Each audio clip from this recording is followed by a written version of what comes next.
Cuba Información.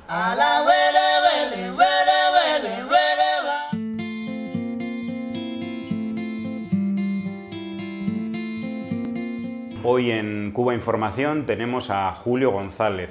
Él es guatemalteco, él es miembro del colectivo ecologista Madreselva, un colectivo invitado por la organización Paz con Dignidad a unas jornadas a celebrar en Bilbao, un colectivo que acompaña a diferentes poblaciones en Guatemala que resisten a diversos proyectos de tipo extractivista a cargo de transnacionales de diferentes países, también españolas. Bueno, Julio, bienvenido. Buenos días, sí. A este modesto estudio. Te quería empezar por preguntarte qué es Madreselva y qué objetivos tiene esta asociación, este colectivo. Bueno, claro, el colectivo Madreselva surge hace 14 años y surge con el propósito de defender lo que ya se conocen como las áreas protegidas, que son reservas naturales en donde quedan todavía algunos focos de biodiversidad que es necesario proteger, y desde luego pues una lucha frontal contra la defensa de los recursos naturales. El colectivo en principio pues estaba enfocado únicamente a la defensa del medio ambiente, es decir, una lucha francamente ambientalista, pero da el paso a la defensa de derechos colectivos precisamente porque en nuestro país, digamos, no hay área que no esté habitada. Entonces pensar en ambiente sin pensar en la sociedad que lo habita era una contradicción. Entonces pasamos a una lucha integral, ¿no? Una armonización como siempre había existido, cosa que se niegan a creerlo todavía muchas industrias, pero hay una relación de acercamiento entre pueblos originarios y naturaleza que va más allá, digamos, de lo puramente ambiental. Ellos practican desde hace miles de años, digamos, una relación armónica, y nunca ha pasado, digamos, el hecho de que haya sido un pueblo originario quien destruye el medio ambiente, sino que más bien lo protege. En ese sentido, pues esa defensa se ha convertido en un eje territorial. Y al ver esto, nosotros enfocamos ya nuestra lucha a la defensa de derechos colectivos de parte de las comunidades y frente a la amenaza pues, de proyectos extractivistas que no tienen ningún beneficio o muy poco, que han sido, digamos, ahí sí que los ejes por los cuales se transita ahora el nuevo modelo de desarrollo económico, que no ha sido discutido, no es participativo, sino más bien impuesto por las transnacionales que han hecho presencia en el país. Julio, uno de los impactos principales, o al menos os centráis ahora en los últimos tiempos en vuestra lucha como organización, como colectivo ecologista, es el asunto de la minería, ¿no? Hay diversas transnacionales, sobre todo australianas y canadienses en la región, con fuertes impactos, ¿no? Claro. Mira, esto de la minería lo estamos viendo prácticamente como que es la segunda ola de saqueo que llega, ¿no? Digamos, hace 500 años, cuando el descubrimiento de América, pues igualmente llegan a buscar oro, plata y minerales metálicos. Y la cosa quedó ahí, digamos, nosotros no nos explicábamos o tratamos de buscar en la historia por qué se había dejado la industria extractivista en ese momento. Encontramos una situación que ha sido descrita también por los mismos abuelos, ¿va?, que vivieron esa época, y lo que nos dicen es que no es que el metal se haya agotado, pues las minas ahí existen. Lo que pasó fue que fue tal el saqueo y la depredación alrededor de las minas que al final las tuvieron que dejar abandonadas porque habían acabado con los bosques, habían acabado con el agua y al final dejaron pueblos fantasmas. Eso fue la historia de hace 500 años. Ahora vuelven nuevamente, pero con otra tecnología, otra vez a buscar los territorios en donde siguen habitando los pueblos originarios y es el lugar a donde los expulsaron después de la llegada de los conquistadores, ¿no? En ese momento, digamos, en Guatemala descubrieron de que la riqueza no estaba alrededor de la plata o el oro, nuestros pueblos no eran metalúrgicos, pero sí encontraron buena tierra y se asentaron precisamente en búsqueda de la obtención de algún tipo de ganancia a partir de los productos agrícolas. En ese sentido, pues pasó mucho tiempo donde se explotaron algunos tintes, sobre todo tintes naturales a través del cultivo de nopales, donde creaba un insectito que producía un color púrpura, la cochinilla y la grana, y que era lo único que se exportó de Guatemala hacia Europa por mucho tiempo. En el actual modelo, digamos, se está volcando nuevamente la actividad minera, repito, sobre los espacios a donde fueron confinados los pueblos originarios. Y entonces ya es una lucha de defensa alrededor de defender derechos y defender la cultura.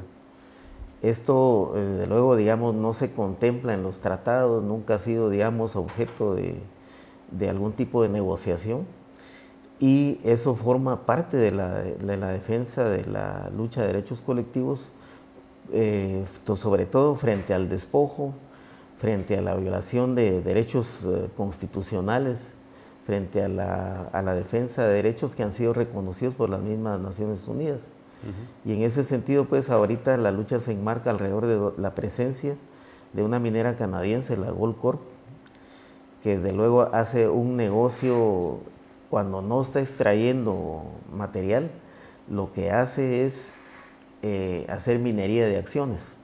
O sea, ellos tienen ya una licencia para operar en el país, que no la están explotando, pero que sin embargo ya está metida en el mercado, en Nueva York, en otros lados, y es un pulso, digamos, una especulación acerca de grandes capitales, en donde se compra y se vende el territorio sin que se esté explotando. Esa es una fase nueva, pues, en este aspecto. Pero frente a la amenaza, la gente responde, pues, y se responde decididamente haciendo uso de los derechos que le asisten, y en algún momento incluso enfrentando prácticamente a la fuerza pública, en donde un Estado que está y se organiza para servirle a su población pasa a tomar parte en la defensa de los derechos y privilegios de las empresas. Entonces, eso es lo que ha fomentado la resistencia, y sobre todo una lucha por la defensa de la vida. Pues la gente sabe perfectamente, o ya tiene la experiencia anterior de lo que significa una empresa minera y lo que nos deja un medio ambiente devastado, probablemente con la condena ya irreversible de padecer el drenaje de ácido y de contaminar las fuentes hídricas del país, que, por decir algo, digamos, Guatemala es un país que produce agua. Tenemos 38 cuencas, 3.000 ríos, 700 lagunetas y lagunas. Entonces eso nos hace un país que produce agua verde a partir precisamente de que existen todavía remanentes de bosques, y eso es el mayor riesgo. La industria minera metálica contamina las fuentes de agua, y con eso se condena toda la actividad agrícola, la actividad de vida que tiene la sociedad, y se le está robando prácticamente el derecho al uso del agua. Ese es el problema fundamental en Guatemala. Tú mencionabas antes a los pueblos originarios. Vinculado con los impactos de la minería, habría que mencionar la vulneración de derechos de los pueblos indígenas, ¿no? Sí, sí. Sería uno de los ejes básicos de la lucha vuestra, me imagino. Claro, y en función precisamente de esa lucha es de que las comunidades han ejercido ese derecho que les asiste en base a convenios internacionales que han sido no solo firmados, sino ratificados por el gobierno de Guatemala. En ese caso, digamos, en el convenio 169 de la OIT, existe la posibilidad de que los pueblos sean consultados. Entonces, esa consulta se ha hecho incluso en contra de la decisión de Estado. Es decir, el mismo Estado guatemalteco, lejos de favorecer las consultas, porque su función en base al convenio es que sea un Estado que medie, que consulte, que informe, no cumple con esas funciones, sino que se lo delega a las empresas. Y las empresas tienen dos ventajas. Uno, de que para cualquier proyecto se tiene que hacer un estudio de evaluación de impacto ambiental. Ese estudio es pagado por las empresas, se le paga a un consultor privado que desde luego confecciona un traje a la medida de los intereses de la empresa y oculta, digamos, los impactos reales, digamos, realmente lo que sí va a golpear no solo al ambiente, sino que también a la sociedad en su conjunto.